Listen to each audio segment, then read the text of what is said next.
Kahibalo ko, dakong sayop ang mubuhi og panaad, unya walay kasiguraduan ang katumanan.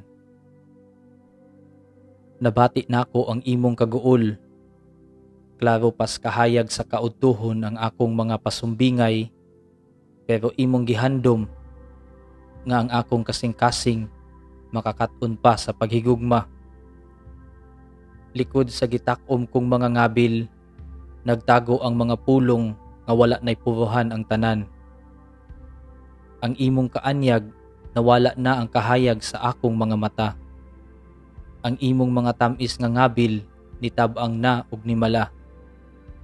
Og ang imong agik-ik makapabati na nakog duka.